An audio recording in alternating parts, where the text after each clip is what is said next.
नमस्कार दोस्तों, welcome to career education में आप सभी का स्वागत है। दोस्तों आज हम लोग लूसेंट बुक का फिजिक्स में आपको क्वेश्चन 361 से लेकर के 406 तक प्रश्न हम लोग इस वीडियो में देखेंगे। बिल्कुल दोस्तों, आप सही सुने, लूसेंट बुक का फिजिक्स में आपको क्वेश्चन 361 से लेकर के 406 तक प्रश्न हम लोग इस वीडियो में देखेंगे। दोस्तों आप कोई भी एग्ज़ाम्स का तैयारी कर रहे हों, उस एग्ज़ाम्स में आपको इस वीडियो से सवाल देखने को मिलेगा, तो आप एक एक सवाल का इम्पोर्टेंट समझिए और अच्छे से तैयारी कीजिए। दोस्तों इससे पहले आपको 8 वीडियो करा दिया गया है, तो अगर अभी तक आप उस वीडियो को नहीं देखे हैं तो प्लीज़ जाकर वो भी वीडियो देख लीजिए। ओके चलिए, नेक्स्ट क्वेश्चन आपको 361 नंबर कह रहा है कि यदि कुएं में हम झांक कर आवाज़ लगाते हैं तो पुनः आवाज़ दोबारा सुनाई क्यों पड़ता है? तो आपको ध्वनि के परावर्तन के कारण सुनाई पड़ता है। किसके कारण दोबारा सुनाई पड़ता है दोस्तों? तो आपको ध्वनि के परावर्तन के कारण। ओके चलिए, नेक्स्ट क्वेश्चन 362 नंबर कह रहा है कि हॉल की दीवारों, फर्श तथा छत को खुरदुरा क्यों बनाया जाता है? हॉल की दीवारों, फर्श तथा छत को खुरदुरा क्यों बनाया जाता है? क्योंकि ध्वनि के परावर्तन को रोकने के लिए। क्यों बनाया जाता है दोस्तों? क्योंकि ध्वनि के परावर्तन को रोकने के लिए बनाया जाता है। ओके चलिए, नेक्स्ट क्वेश्चन देख लेते हैं।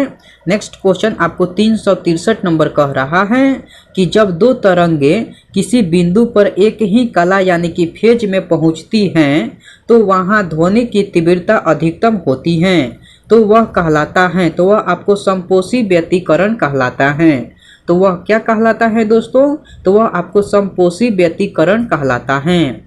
ओके चलिए, नेक्स्ट क्वेश्चन कह रहा है कि यदि दो तरंगे एक बिंदु पर विपरीत कला में पहुंचती हैं तो वहां पर तीव्रता न्यूनतम होती है, तो इसे कहते हैं, तो इसे आपको विनाशी व्यतिकरण कहते हैं। तो इसे क्या कहते हैं दोस्तों?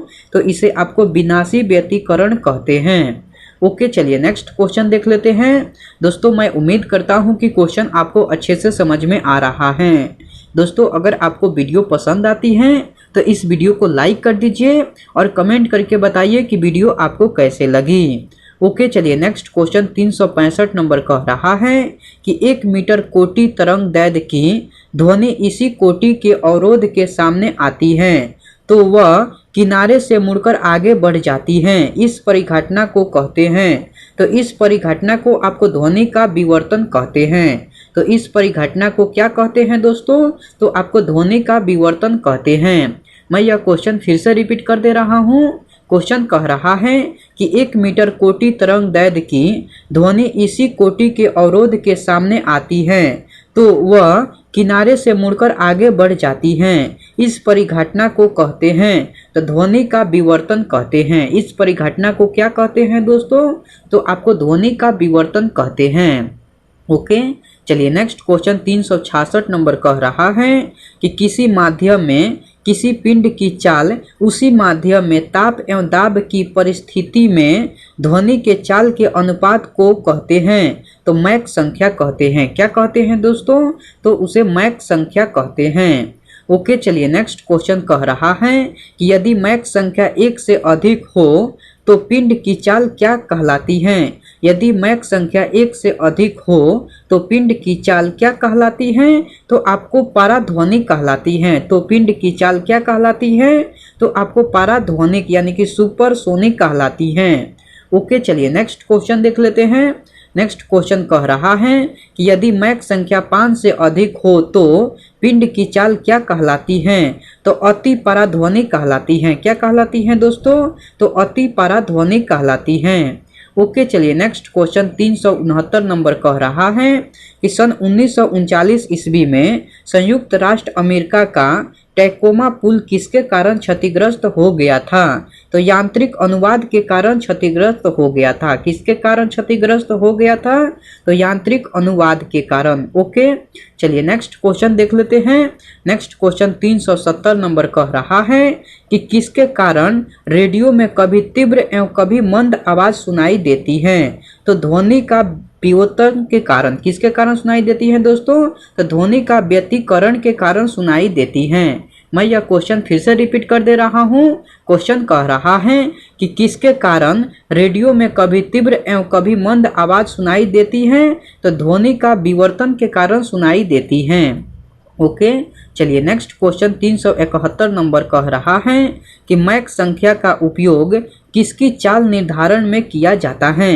तो विमान के चाल निर्धारण में किया जाता है। ओके, चलिए नेक्स्ट क्वेश्चन 372 नंबर कह रहा है कि किसके कारण अति ध्वनि उत्पन्न होती है? किसके कारण अति ध्वनि उत्पन्न होती है? तो परावर्तन के कारण होती है। किसके कारण होती है दोस्तों?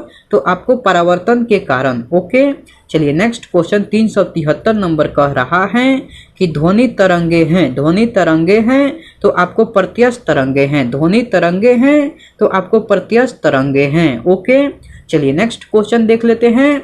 दोस्तों अगर आपको इसका पीडीएफ चाहिए तो मैं टेलीग्राम का लिंक डिस्क्रिप्शन बॉक्स में दे दूंगा, वहां से आपको इसका पीडीएफ मिल जाएगा।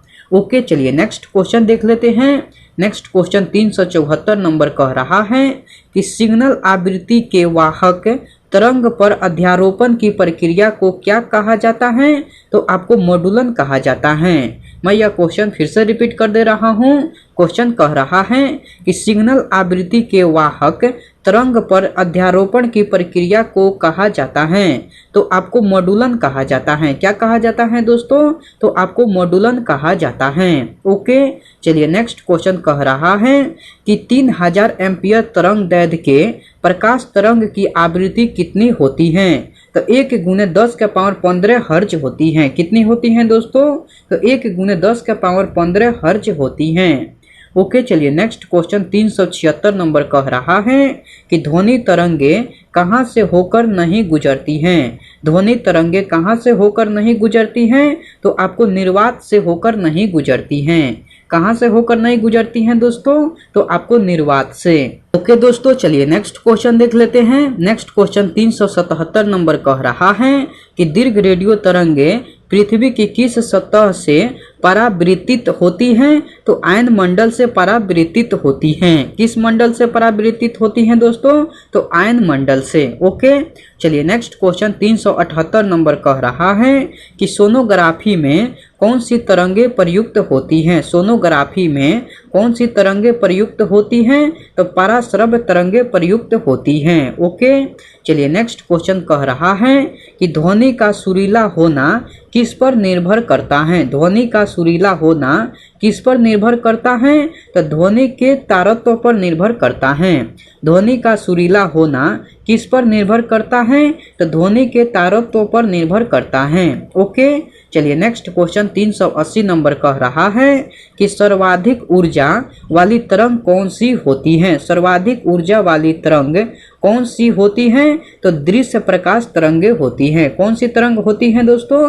तो दृश्य प्रकाश तरंगे। ओके, चलिए नेक्स्ट क्वेश्चन 381 नंबर कह रहा है कि ऊष्मा की 1 कैलोरी मात्रा कितने जूल के बराबर होती है? ऊष्मा की 1 कैलोरी मात्रा कितने जूल के बराबर होती है? तो आपको 4.186 जूल के बराबर होती है। ऊष्मा की 1 कैलोरी मात्रा कितने जूल के बराबर होती है? तो 4.186 जूल के बराबर होती है। ओके, चलिए नेक्स्ट क्वेश्चन देख लेते हैं। नेक्स्ट क्वेश्चन आपको 382 नंबर कह रहा है कि 1 किलो कैलोरी में कितना जूल होता है? 1 किलो कैलोरी में कितना जूल होता है? तो आपको 4186 जूल होता है। 1 किलो कैलोरी में कितना जूल होता है? तो 4186 जूल होता है। ओके, चलिए नेक्स्ट क्वेश्चन कह रहा है कि एक ब्रिटिश थर्मल यूनिट बराबर होता है। एक ब्रिटिश थर्मल यूनिट बराबर होता है तो 252 कैलोरी के बराबर होता है। एक ब्रिटिश थर्मल यूनिट बराबर होता है तो 252 कैलोरी के बराबर होता है। ओके, चलिए नेक्स्ट क्वेश्चन 384 नंबर कह रहा है कि 1 ग्राम शुद्ध जल का ताप 1 डिग्री सेल्सियस बढ़ाने के लिए ऊष्मा की कितनी मात्रा चाहिए होती है? तो आपको 1 कैलोरी चाहिए होती है। कितनी मात्रा चाहिए होती है? तो 1 कैलोरी। ओके, चलिए नेक्स्ट क्वेश्चन देख लेते हैं। नेक्स्ट क्वेश्चन 386 नंबर कह रहा है कि किसी पिंड का ताप जिस यंत्र के द्वारा मापा जाता है उसे क्या कहते हैं? तो उसे तापमापी या थर्मामीटर कहते हैं। उसे क्या कहते हैं दोस्तों? तो उसे तापमापी या थर्मामीटर कहते हैं। ओके, चलिए नेक्स्ट क्वेश्चन कह रहा है कि जमते हुए बर्फ के ताप को कहते हैं। जमते हुए बर्फ के ताप को कहते हैं तो आपको हिमांक कहते हैं। जमते हुए बर्फ के ताप को कहते हैं तो आपको हिमांक कहते हैं। चलिए नेक्स्ट क्वेश्चन कह रहा है कि सेल्सियस पैमाना का आविष्कार किसने किया? सेल्सियस पैमाना का आविष्कार किसने किया दोस्तों? तो स्वीडन वैज्ञानिक सेल्सियस ने। सेल्सियस पैमाना का आविष्कार किसने किया? तो स्वीडन वैज्ञानिक सेल्सियस ने किया। ओके, चलिए नेक्स्ट क्वेश्चन कह रहा है कि फ़ारेनहाइट पैमाने का आविष्कार किसने किया? तो जर्मन वैज्ञानिक फ़ारेनहाइट ने किया। फ़ारेनहाइट पैमाने का आविष्कार किसने किया? तो जर्मन वैज्ञानिक फ़ारेनहाइट ने किया।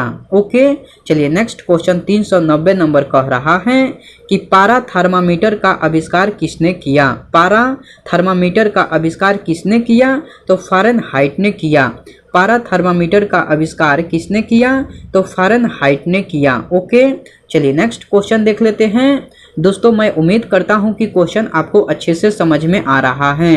दोस्तों, अगर आपको वीडियो पसंद आती है तो इस वीडियो को लाइक कर दीजिए और कमेंट करके बताइए कि वीडियो आपको कैसे लगी। दोस्तों, अभी तक आप इस चैनल को सब्सक्राइब नहीं किए हैं तो प्लीज़ इस चैनल को सब्सक्राइब कर लीजिए और बेल आइकन को भी प्रेस कर दीजिए। ओके, चलिए नेक्स्ट क्वेश्चन 391 नंबर कह रहा है कि सेल्सियस, रोमर एवं फ़ारेनहाइट में संबंध हैं। सेल्सियस, रोमर एवं फ़ारेनहाइट में संबंध हैं तो आपको C/5 बराबर F - 32/9 बराबर R/4 का संबंध है। मैं यह क्वेश्चन फिर से रिपीट कर दे रहा हूँ। क्वेश्चन कह रहा है कि सेल्सियस, रोमर एवं फ़ारेनहाइट में संबंध हैं तो आपको C/5 बराबर F - 32/9 बराबर R/4 का संबंध है। ओके, चलिए नेक्स्ट क्वेश्चन 393 नंबर कह रहा है कि पारा कितने डिग्री सेल्सियस पर जमता है? तो 39 डिग्री सेल्सियस पर जमता है। पारा जो है वो आपको 39 डिग्री सेल्सियस पर जमता है। ओके, चलिए नेक्स्ट क्वेश्चन 394 नंबर कह रहा है कि अल्कोहल कितने डिग्री सेल्सियस पर जमता है? तो 115 डिग्री सेल्सियस पर जमता है। अल्कोहल जो है वो आपको कितने डिग्री सेल्सियस पर जमता है? तो 115 डिग्री सेल्सियस पर जमता है। ओके, चलिए नेक्स्ट क्वेश्चन 395 नंबर कह रहा है कि कुल्फी तथा आइसक्रीम को पिघलाने से बचाने के लिए उसमें क्या मिलाया जाता है? तो नमक तथा सोडा मिलाया जाता है। मैं यह क्वेश्चन फिर से रिपीट कर दे रहा हूँ।